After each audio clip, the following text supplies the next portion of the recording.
Oggi vi parlo del sorriso e della gioia di Billie Holiday. Ma aspetta, Billie Holiday non era la cantante segnata dagli eccessi, quella morta a soli 44 anni? Sì, è così che i media ce l'hanno proposta e raccontata, costruendo il mito della sua vita tragica. Ma i miti, anche quando nascono da fatti veri, possono renderci ciechi e sordi alla sua musica, alla sua voce e alla sua arte.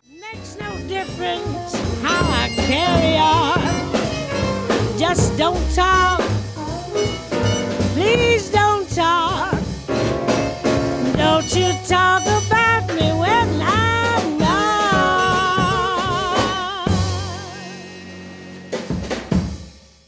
In questo viaggio esploreremo la sua incredibile capacità interpretativa, il modo in cui sapeva trascinare i musicisti con sé e anche alcune delle tecniche che rendevano e rendono la sua voce unica. Ci sarà anche una piccola sorpresa nella quale potremo scoprire delle canzoni di Billie Holiday che così non le abbiamo mai sentite. Non dimenticate di ascoltare in cuffia o da un impianto decente perché ne varrà la pena.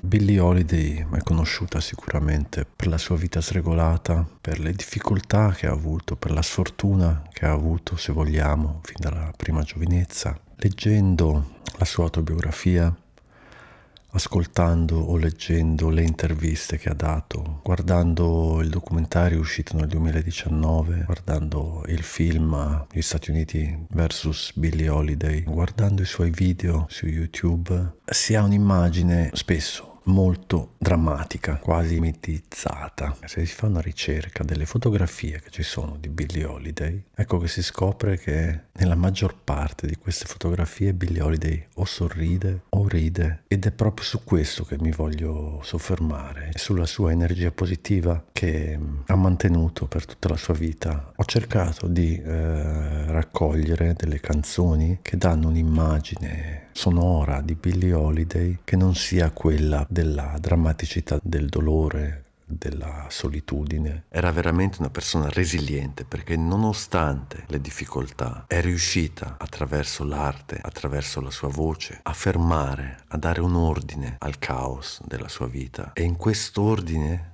ha trovato fonte di ispirazione per andare avanti. Una storia parallela che non vuole negare le altre storie che su di lei sono state raccontate, ma che vuole accompagnare queste storie per forse riuscire a mettere in risalto un aspetto di Billie Holiday che spesso ci può sfuggire. È un sorriso di difficile interpretazione perché a partire da una intervista del 56 per il Peacock Alley TV show, l'intervistatore le chiede di recitare una canzone che abbia qualcosa della felicità. Don't you know any happy songs? Or do you like to suffer while you sing like that? Well, I know a few happy ones. The blues don't really mean that you're sad necessarily, do they? No. What's the happiest song? What's the song that somebody else wrote that you like to sing? Yesterday's. Why does that appeal to you so much? Oh, I think it's beautiful. And it tells a story. Yesterday's. Yesterday's. Days I knew as happy, sweet, sequestered days. Olden days. Golden days. Days of mad romance and love. Then gay youth was mine. Then truth was mine. Joyous, free, and flaming life. Then sooth was mine. Sad am I. Glad am I. For today I'm dreaming of yesterdays. Really, is that your idea of a happy song? Uh-huh. Con considerando quello che lei può esprimere della felicità in questa canzone, che parla della felicità del passato, perché nel presente c'è dolore, si può pensare che mentre quello che cantava, mentre lei era sul palco in studio di registrazione, in quei momenti lei poteva provare felicità, nel ricordare momenti di gioia o di piacere del passato e anche nel proiettarli nel futuro. Yesterdays,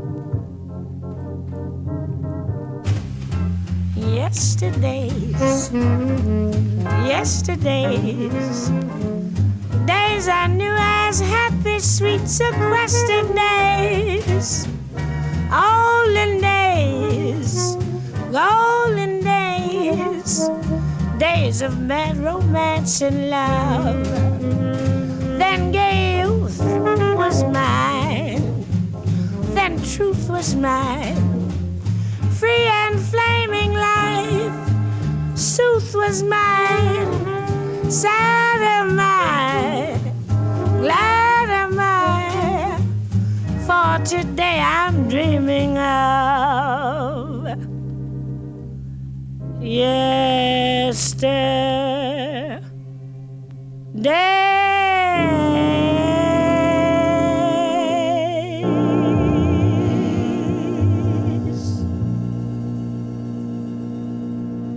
A sostegno delle cose che affermo, ho trovato un testo molto interessante. Lady Day, Lady Night, interpretare Billie Holiday. È una raccolta di saggi. Vorrei partire da una citazione, da un'intervista fatta a Carmen McRae, che oltretutto conosceva Billie Holiday personalmente. Lei dice: è solo nel canto che può esprimersi come le piacerebbe essere sempre. È solo attraverso una canzone che si sente felice. Non credo riesca a esprimersi come vorrebbe, incontrando la gente di persona. L'unico momento in cui trova tranquillità e pace con se stessa è quando canta. C'è un intervento di Angela White Davis. I critici sono concordi nel sostenere che la Billie Holiday giovane, del tempo in cui cantava soprattutto motivi svelti, con un dinamismo che pareva trascendere problemi sociali e individuali, era un artista più grande che nella sua maturità. Ma questa opinione non tiene conto di come la sua arte sia diventata sempre più comunicativa, anche quando la sua capacità tecnica scemava per l'intensità distruttiva delle sue esperienze di vita. È probabile inoltre che molti critici semplicemente non vogliano né confrontare né esaminare i complessi messaggi sociali e psicologici del suo lavoro successivo. Io sostengo, dice la Davis, che chi copre di lodi la giovane Billie Holiday e si avvicina rispettosamente all'artista matura solo per deferenza al suo lavoro precedente, non capisce quanto i semi del lavoro successivo fossero già in evidenza nei suoi anni d'oro. Quindi la Davis qua mette in evidenza qualcosa di molto particolare. Pensando a quello che dice Carmen McRae, mette in evidenza il fatto che ciò che molti critici dimenticano di tener presente è la statura artistica di Billie Holiday, indipendentemente dalle sue scemanti capacità del periodo successivo agli anni d'oro. Inoltre, pensando all'intervista in cui lei nomina Yesterdays come una canzone felice, dove il testo dice tutt'altro per noi comuni mortali, ci fa capire che veramente forse Billie Holiday trovava felicità nel cantare, nel sentire lei stessa il dolore e la gioia che queste canzoni potevano esprimere attraverso la sua interpretazione di queste canzoni. Quindi un mondo suo, e quindi di nuovo torniamo lì a un tentativo di dare ordine emozionale alla sua vita, e mentre cantava sembra che lei riuscisse davvero a trovare questo stato di serenità. Se noi guardiamo in questo video l'espressione e il modo di stare di Billie Holiday, se noi non facciamo caso al suo aspetto fisico deteriorato, ma se facciamo caso alla sua emozionalità, sia mentre canta, sia mentre ascolta gli assoli dei musicisti, con quel senso di approvazione e di godimento, dal quale si percepisce anche il fatto che lei,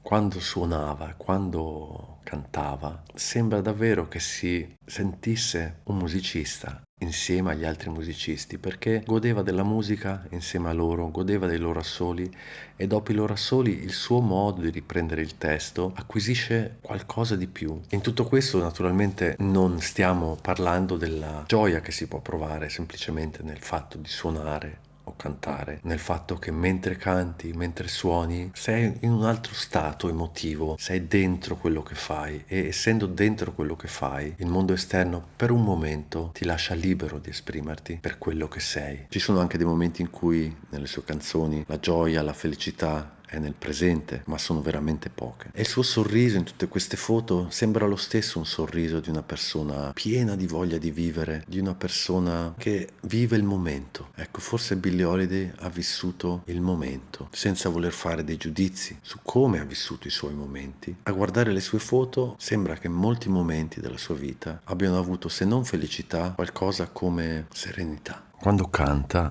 Billie Holiday è come se ti invitasse esplicitamente, personalmente, ad ascoltarla. Now, baby, I've been so lonesome too. Now, baby, if I mean anything to you. Quando canta ha questa capacità di far tirare fuori ai musicisti il meglio. Quando suonano con lei, in certi momenti raggiungono un apice di bellezza che non ha a che vedere con il tecnicismo, ma ha a che vedere con la capacità di tirare fuori i propri sentimenti. E il fatto che Billie Holiday fosse così vera nel cantare faceva sì che chi suonava con lei percepiva e recepiva questa cosa e ne veniva galvanizzato. Delle melodie improvvisate dove si liberano dal tecnicismo e lasciano libero spazio alla emozionalità. Just don't you talk about me when I'm gone.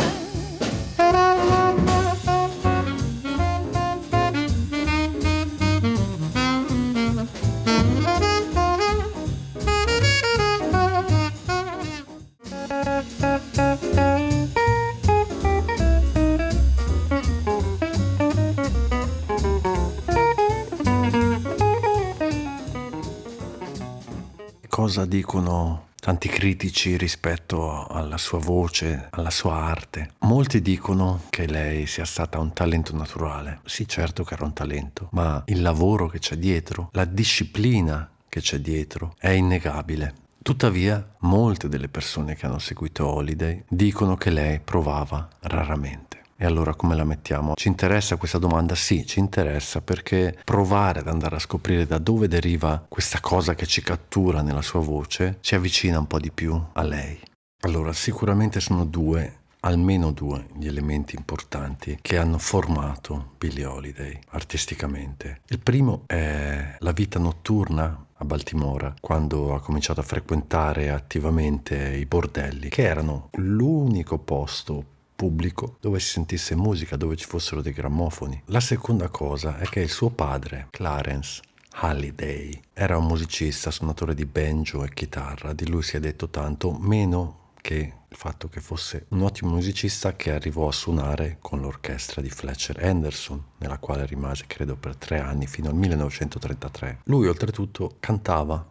Questo lo sappiamo da una sua moglie. Potrebbe sembrare una cosa abbastanza banale dire che questi sono stati forse la sua scuola maggiore, però se si tiene presente il fatto che Billie Holiday stessa dica che quando si trovava in uno di questi bordelli aveva la possibilità di ascoltare Bessie Smith e Louis Armstrong. Bessie Smith perché lei voleva raggiungere la possenza della sua voce, cosa che dice lei stessa non ho mai avuto, e Louis Armstrong per l'improvvisazione, per la dolcezza, per la melodicità dei suoi assoli e della sua voce. Ha ascoltato quindi molta musica. Questi bordelli non erano solo case di piacere, ma erano case di vero e proprio intrattenimento. La musica era parte fondamentale di questi luoghi. Da molte testimonianze, oltretutto, sappiamo che Billie Holiday fin da bambina cantava sempre. Suo padre cantava anche lui, ma aveva una voce, dice qualcuno, simile a quella di sua figlia. Sicuramente avere un padre che fa musica, che è indipendente, ricordiamoci siamo nell'America della fine degli anni 20, che suona in orchestre importanti, e anche se non si vede quasi mai, è sicuramente un incentivo per una afroamericana come Billie Holiday per provare delle strade di indipendenza economica, sociale, eccetera. Per quanto riguarda l'aspetto della cura della voce, Billie Holiday non ha mai imparato a leggere musica. Maya Johnson got me the audition. She done went through all this trouble, to get me the audition. I give you that. I'm all ready to sing, and this cat asked me, he said, what key you singing in? I said, I don't know, man, you just play. Né che io sappia a suonare qualche strumento, ma aveva un orecchio eccezionale. Era molto cosciente di quello che faceva, lei era molto autocritica, lei non era contenta della sua voce. Magari ascoltando le registrazioni, le proprie registrazioni, dice in certi momenti che qualche volta avrebbe dovuto cantare prima, qualche volta dopo, spostare l'accento. Per almeno 2 anni prima delle sue prime registrazioni, Billie Holiday ha cantato negli Speak Easy di Harlem solo con l'accompagnamento del piano oppure con fiati, contrabbasso, eccetera. Di lei dicevano che avesse un grande orecchio, che avesse una grande forza di sentire proprio la musica. Infatti, quando arrivava il suo turno per cantare, lei non faceva soltanto la parte della cantante, faceva la parte della musicista, cioè lei si sentiva una musicista fra musicisti e rispondeva a ciò che era avvenuto prima. Ascoltava con una sensibilità particolare ciò che veniva suonato dagli altri musicisti. Era come se lei commentasse ciò che era avvenuto prima con la sua voce. La sua concezione del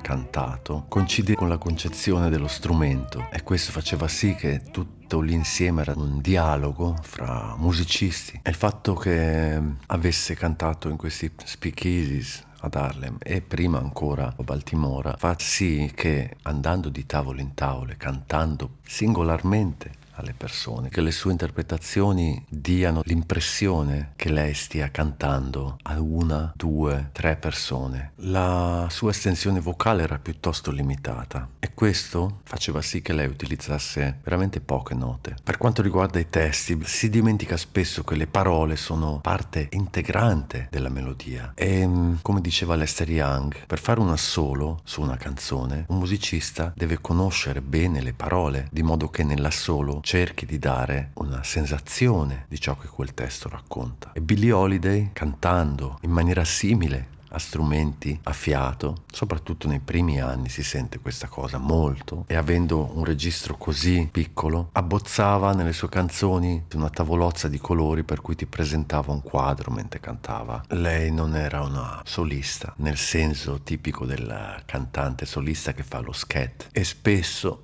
si sente come le melodie di standard famosi vengono decostruite, rimaneggiate a pennello sulla sua voce. Una delle forze maggiori di Billie Holiday è il senso del ritmo, e lo dicono tutti i musicisti a partire da che hanno suonato con lei, a partire da Bobby Tucker, il pianista che negli anni 40 molto spesso l'ha accompagnata. Lui dice che era unica perché quando accompagnava lei al piano non doveva preoccuparsi di niente, non doveva preoccuparsi di portare la cantante, perché il senso del ritmo che aveva lei era ineguagliabile. Ha detto che lui, quando suonava con lei, si poteva rilassare e pensare solo alla musica. Someday I know he is coming back to call me. He's going to handle me and hold me so. It's going to be like dying, Poggy, when he calls me. But when he comes, I know I'll have to go. I love you, Poggy. Don't let him take me. Don't let him handle. Poi ci sono canzoni come I Cried For You, sia nelle registrazioni degli anni 30.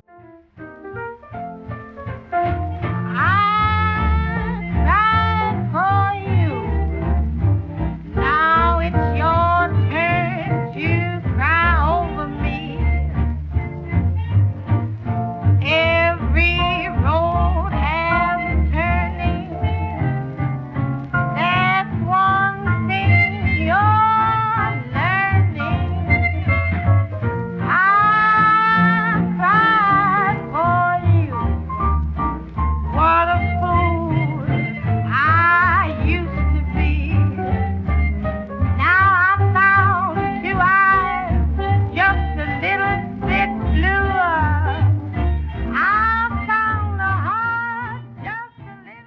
anche registrazioni degli anni 50.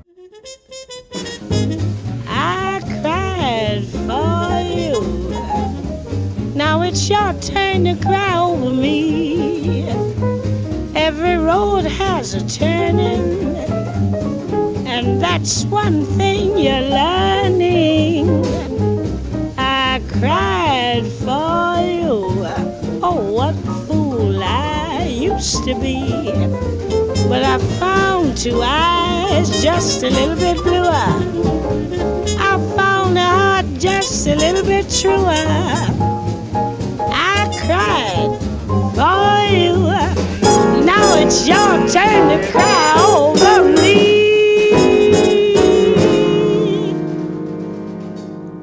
Dove lei dà la sensazione di portare lo swing dei musicisti a un livello ulteriore. La sua sensazione del tempo era come quella di un chitarrista o come quella di un batterista. Per quanto riguarda lo stile proprio del cantato, lei stessa dice di avere preso molto da Louis Armstrong. Well, I heard a record, as we call it, Pops, and it was called West End Blues. And he would say, "Oh, we do, we do, we do," and I'd wonder why he didn't sing any words, and he had the most beautiful feeling, you know.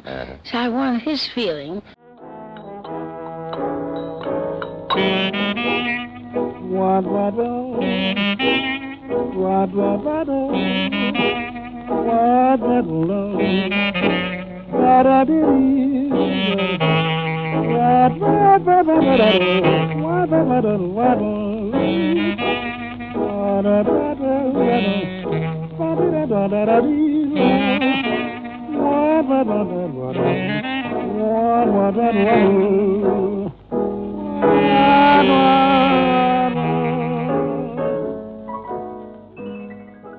All'inizio si sente ancora veramente forte la presenza del suo influsso e nonostante ciò però bisogna dire che lei ha già la sua personalità e pensiamo che era ancora giovanissima. E da Louis Armstrong ha imparato anche dalle canzoni del Tin Pan Alley, che erano le canzoni pop dell'epoca, a cui non si dava molto credito nell'ambiente dei musicisti jazz e blues. Anche da quelle canzoni si può tirar fuori qualcosa di interessante e bello. Ciò che è importante è l'interpretazione. Questa cosa l'ha imparata anche da Armstrong e lei è diventata una maestra. Lei è stata influenzata anche dal suo modo di suonare la tromba, dal suo modo di stare all'interno del ritmo, di dare un input ulteriore al ritmo, di entrare in ritardo o in anticipo, pur rimanendo nella pulsazione ritmica. E a proposito dello swing, non dimentichiamo che i primi dischi di quegli anni là erano fatti per la nuova invenzione dell'epoca. I jukebox sono usciti negli anni 30, i jukebox erano fatti da portare nei locali per far ballare la gente, ed è questa una delle ragioni anche per cui ci sono così tanti pezzi swinganti nelle sue prime registrazioni. Una volta Miles Davis ha detto: Billie Holiday non ha bisogno di strumenti a fiato, le basta un pianista perché lei stessa suona come uno strumento a fiato. Ogni tanto quando canta sembra di sentire un sassofono, ogni tanto sembra di sentire una tromba. I can't give you anything but love, baby. That's the only thing I've plenty of, baby. Scheme a while, dream a while. Billie Holiday aveva un'intonazione perfetta, accompagnata da un vibrato sottile, sensibilissimo, e poi in chiusura di un fraseggio o di una frase, questa caratteristica prima di arrivare alla nota conclusiva di alzare o abbassare di mezzo tono la voce e da una sorta di sospensione per cui sembra quasi che il pezzo si prolunghi, rimanga quasi in sospeso. Insomma, quando Billie Holiday canta una canzone è come se ne creasse una nuova. Come cantante, Billie Holiday ha avuto fondamentalmente 3 periodi, ma non come diversi critici dicono, e cioè il primo periodo, il grande periodo di Billie Holiday, dove la sua voce era ancora giovane, non era rovinata dalle droghe, eccetera. Il secondo, negli anni 40, dove ha fatto delle cose già un po', se vogliamo, più commerciali, e il terzo, dove la sua voce è rovinata, ma lei si avvale di grandi musicisti e fa delle cose in parte ok. Molti critici dicono che Billie Holiday è la Billie Holiday degli anni 30. Lei ha avuto sì 3 periodi, ma 3 periodi che hanno la stessa statura artistica, e sono tutti e 3 grandi periodi di cambiamenti, anni 30, anni 40 e anni 50. C'è sempre lei che matura. Perché dico questo? Perché nel momento in cui la sua voce, soprattutto appunto negli anni 50, era sempre più limitata, la sua esperienza artistica, la sua esperienza di musicista fece sì che lei utilizzò quel poco che aveva per creare delle cose enormi, grandissime. Gli anni 30, non dimentichiamo che quando Billie Holiday viene scoperta da John Hammond aveva molta esperienza alle spalle, i 2 anni ad Harlem più almeno 3 anni a Baltimora, dove lei aveva vissuto le scene notturne, quindi la sua voce era già formata. La cosa che salta subito agli occhi nelle registrazioni degli anni 30 è il ruolo che Billie Holiday innovativamente acquisisce come cantante all'interno di una jazz band, e cioè di musicista fra i musicisti. È un dialogo con gli altri musicisti. Me, myself and I are all in love with you. We all think you're wonderful, we do. Me, myself and I have just one point of view. We're convinced there's no one else like you. It can't be denied, dear. You brought the sun to us, we'd be satisfied, dear. If you belong to one of us, Lord, if you pass me by, 3 hearts will break in 2. 'Cause me, myself and I are all in love with you. Qui chiaramente dobbiamo parlare delle registrazioni a partire dal 1935 con Teddy Wilson e gli altri musicisti, Buck Clayton, Lester Young, eccetera. Perché è risaputo che John Hammond aveva fatto in modo di trovare un modo economico di fare queste registrazioni. Breve tempo a disposizione, tante canzoni da fare. I did something which I'm really rather sorry about. I proved to Brunswick how cheaply good records could be made because there were no arrangements, there were no orchestrations, no paper to worry about. Her singing almost changed my musical tastes and my musical life because she was the first girl singer I'd ever come across who actually sang like an improvising jazz genius. She was an extension almost of a Louis Armstrong. The way she sang around a melody, her uncanny harmonic sense, and her sense of lyric content was just unbelievable for a 17-year-old girl.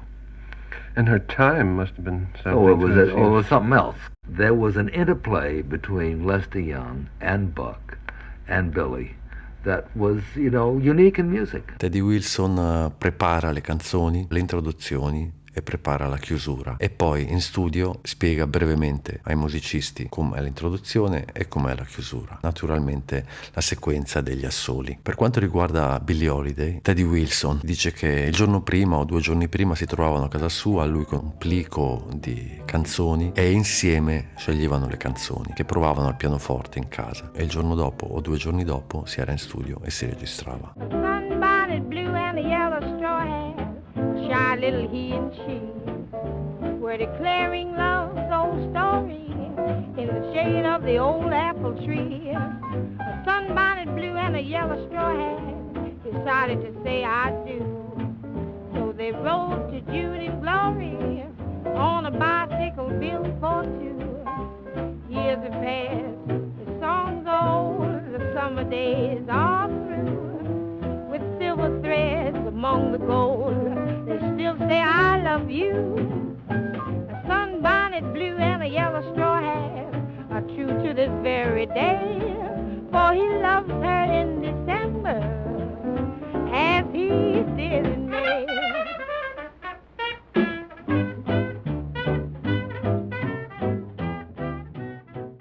Alla fine degli anni 30, per quanto Billie continuasse a esibirsi nei locali della città di New York con formazioni più o meno simili a quelle che aveva utilizzato anche per le registrazioni iniziali, comincia a cantare nella nuovo locale, Café Society, aperto alla fine del dicembre del 38. In questo club succedono diverse cose. Anzitutto era un locale misto, pubblico misto e musicisti misti, una posizione piuttosto forte da parte del proprietario, il signor Barney Josephson. Billie Holiday cominciò a cantare Strange Fruit. È una canzone che parla direttamente del linciaggio e quindi il tema è prettamente politico. All'inizio alcuni dicono che Billie Holiday non avesse nemmeno capito il testo, però se uno va a ascoltare una canzone di questo tipo per la prima volta, avete presente quelli che fanno il primo ascolto dei Pink Floyd, oppure Generazione Z ascolta per la prima volta The Wall, e così ci sono anche esempi che riguardano questa canzone di Billie Holiday. Se vediamo l'espressione di queste persone, sia afroamericane che bianche, notiamo che tutti rimangono scioccati perché non sono sicuri di aver capito di cosa si tratti, perché non siamo abituati ad avere dei testi nelle canzoni che parlano direttamente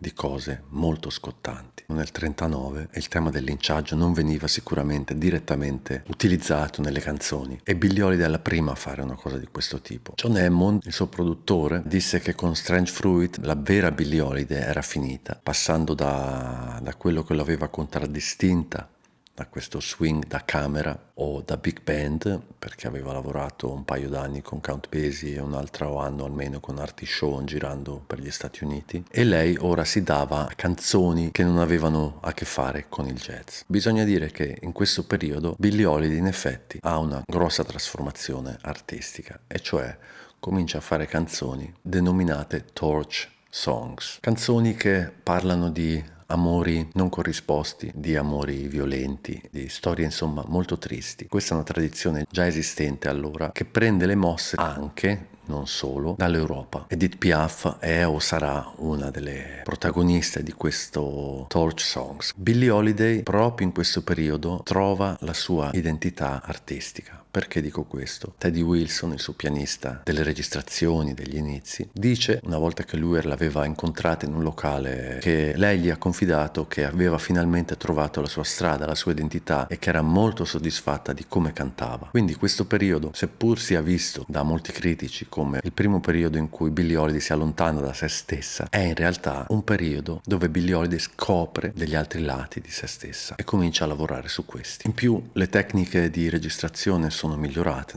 nel frattempo. La voce viene registrata meglio nell'insieme. Ciò che ne risulta è il fatto che la voce sia molto presente, molto vicina a noi, mentre gli strumenti siano più lontani, più distanti. Proprio per questa ragione la sua personalità si può esprimere meglio. Possiamo sentire pienamente per la prima volta la voce di Billie Holiday in tutta la sua possibilità. It's that old devil called love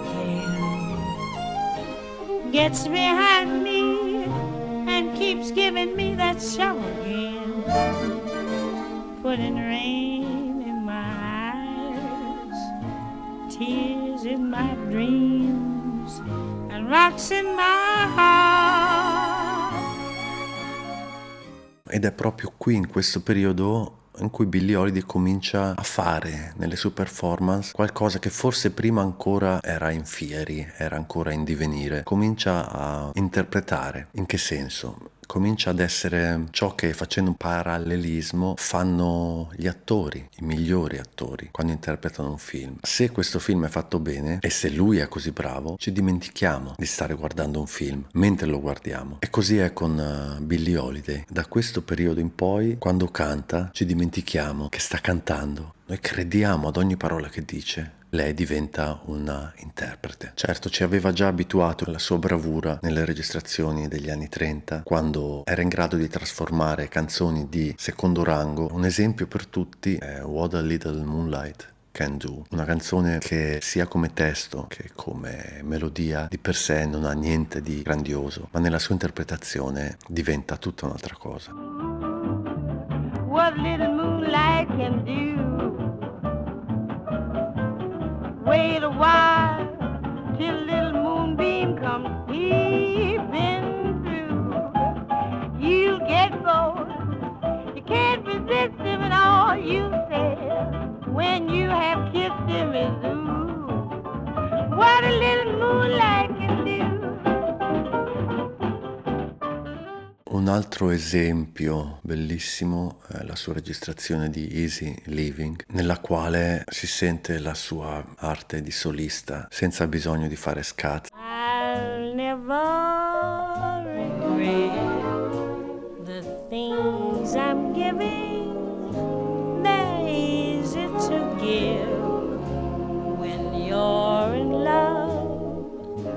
I'm happy to do whatever I do for you.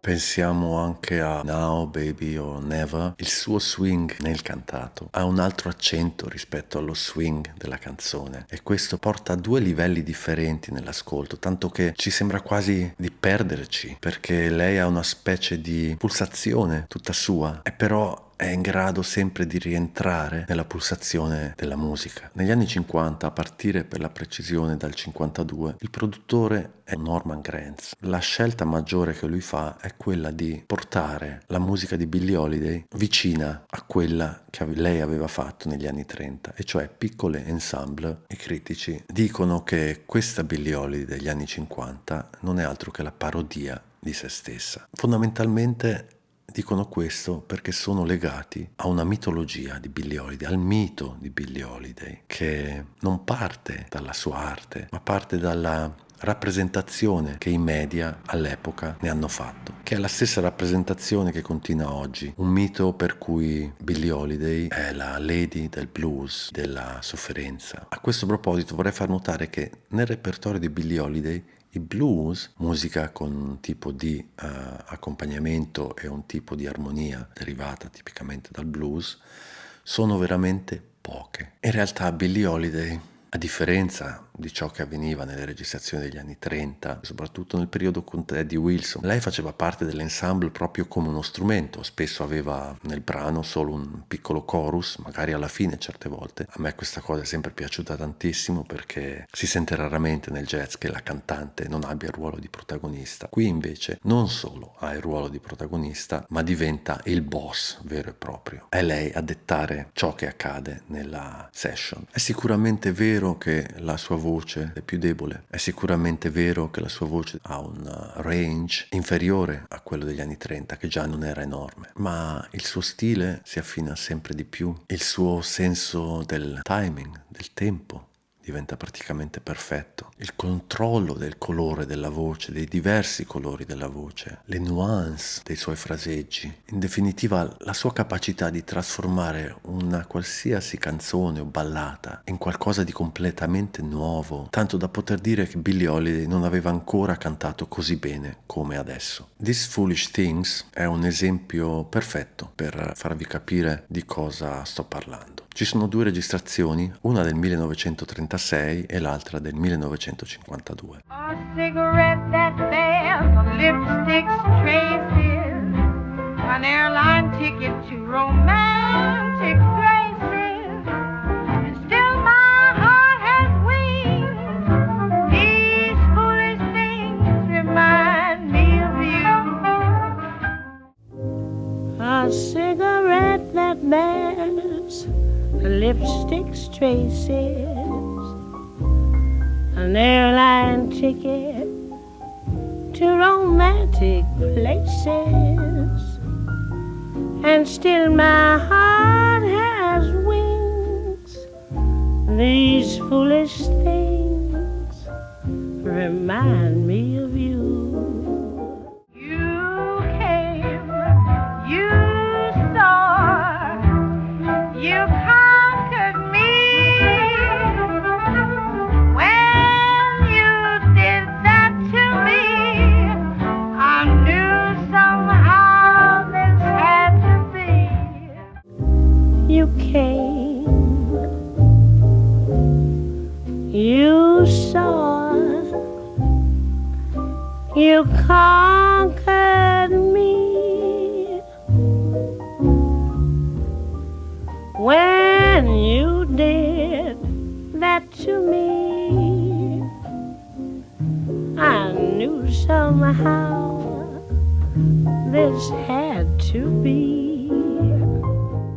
E Qui si vede proprio che per quanto la sua voce si sia già deteriorata in parte, il suo sapere musicale è così grande che la sua esecuzione ci lascia letteralmente, a me almeno, senza fiato, incollato, quasi ipnotizzato dal suo canto. Si ha la netta impressione che lei sappia esattamente che cosa mantenere della melodia originale, che cosa lasciare fuori, in modo da creare la propria composizione. E per fare una cosa così ci vuole una grande coscienza, un grande lavoro interiore, una grande sensibilità, e il talento da solo non credo che basti. E a questo proposito ci sono un paio di aneddoti che riguardano due dei pianisti che l'hanno accompagnata. Uno è Oscar Peterson e l'altro è Jimmy Rolls. Entrambi dicono qualcosa di molto interessante a proposito dei momenti in cui si trovavano in studio di registrazione. Allora, Oscar Peterson, aperte virgolette, si avvicinava e mi diceva: facevo così, e iniziava a cantare. Dal modo in cui lei cantava potevamo capire in quale chiave fosse e semplicemente cominciare ad accompagnarla. Diventava automaticamente una prova e appena si finiva lei diceva: ok, proviamo la prossima, oppure proviamo questa adesso. Io dicevo: aspetta un attimo Billy, perché lui voleva giustamente scrivere qualcosa per fare un'introduzione. Lei andava avanti, ma lei già ripartiva con la nuova. Non avevo sempre il tempo di lavorare ad una introduzione per lei, ma a lei non importava. Mi diceva soltanto: suona quelle cosette che fai e poi entro io. Per parlare così a persone come Oscar Peterson bisogna avere non solo talento, ma una grande personalità e sapere veramente quello che stai facendo. Ora sentiamo quello che dice Jimmy Rolls. Non avevamo mai il tempo di mettere giù gli accordi. Barney Kessel, il bassista, ed io. E questa è davvero una difficoltà, specialmente quando Norman Granz se ne usciva con: ecco qui, Prelude to a Kiss, cominciate. Ognuno aveva la sua propria concezione di come suonare il pezzo. Così suona come una jam session. Ed è questa proprio una cosa anche molto bella di queste registrazioni, che si ha la sensazione che sia una jam session, spesso, non sempre. E quando questo accade si nota come dopo che lei ha fatto il suo primo chorus e refrain e poi in mezzo ci sono 2 o 3, una solo, 2, dipende, poi ripartiva lei, si sente veramente come la totalità dell'insieme, dell'esecuzione spesso aumenta e il piacere dell'ascolto aumenta in questa cosa. Si sente come i musicisti siano trasportati e lei stessa nella sua voce come trasformi di nuovo nuovamente la canzone. Questa è una cosa per me unica della capacità che aveva Billie Holiday di portare musicisti che erano già professionisti ed erano già ad un livello altissimo, portarli ad un livello ulteriore dove riuscivano a dare di più.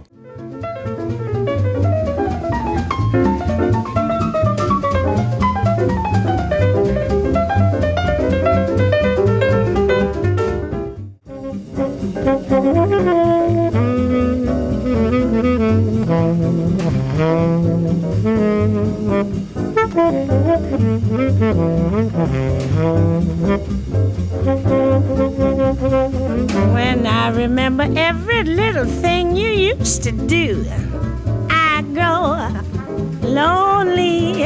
Every road I walk along with you. No wonder I'm lonely. The sky is blue, the night is cold, the moon is new, but love is old. While I'm waiting here, this heart of mine is singing. Lover, come back to me.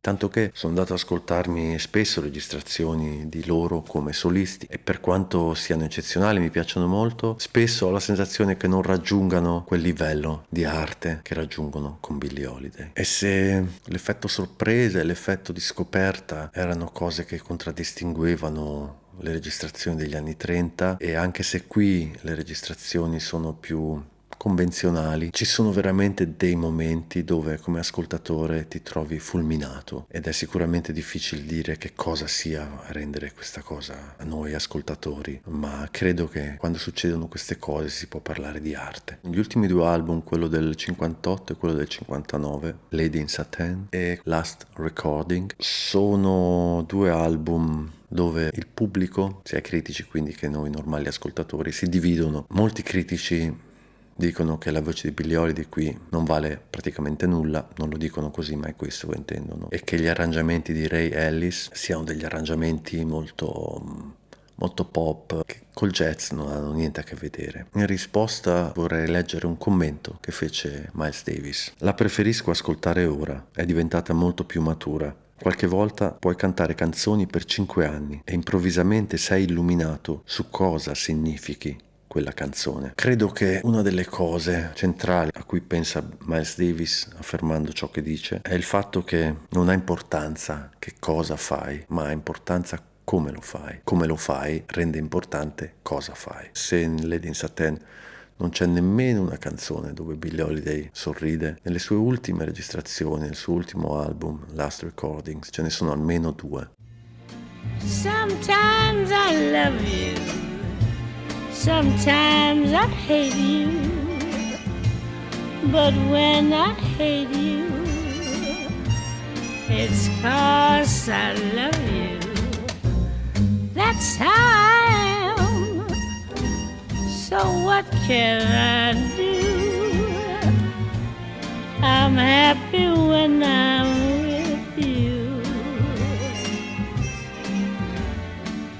I'm happy when I'm with. I'm happy when I'm with. So happy. I'm glad that I'm the one who found you. That's why I'm always hanging around you. Do I love you? Oh my, do I? Baby, did I do?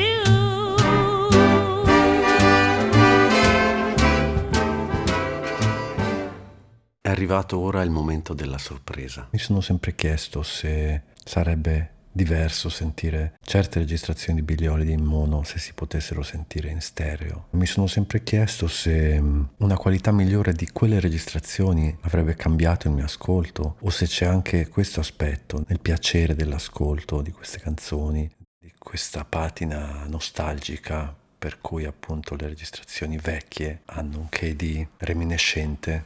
Bisogna dire però che l'identità storica del mono ha le sue ragioni. Si registrava in mono e non esisteva altro. Mentre si registrava, mentre si mixava, era già pensato in mono, anche mentre si concepiva la cosa. Quindi pensare di ascoltare in stereo ha delle valenze che possono eludere dalla qualità della registrazione mono. Detto questo, ero molto curioso di sapere se esistessero delle registrazioni in stereo di Billie Holiday che non fossero quelle che sono state fatte già all'origine in stereo, come l'album del mi sembra 57, All or Nothing at All, più gli ultimi 2 album, Lady in Satin e Last Recording. Ho trovato un CD di musica degli anni 30 rifatto in stereo, l'ho ascoltato e il risultato era penoso. La qualità del suono era inferiore a quella delle registrazioni originali in mono e si sentivano problemi di fase. Poi mi è venuto in mente che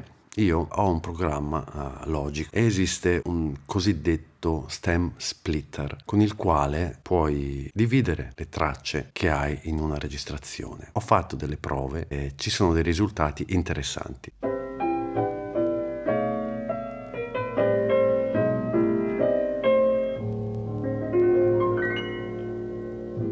Once she dressed in tweeds and drapes, owned a Rolls-Royce car. Now he seems quite out of place, like a fallen star. While I worry, plan and scheme over what to do, can't help feeling it's a dream. He's just too good to be true. I'm not much to look at, I'm nothing to see, I'm glad I'm living and I'm lucky to be. But I've got a man crazy for me. He's funny that way. I ain't got a dollar, can't save a cent. He doesn't holler, he'd live in a tent. I've got that man mad about me. He's funny that way. Though he loves to work and slave for me every day, he'd be so much better off if I went away.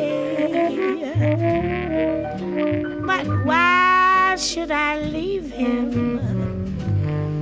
Why should I go? He'd be unhappy without me, I know. I've got that man crazy for me. He's funny that way.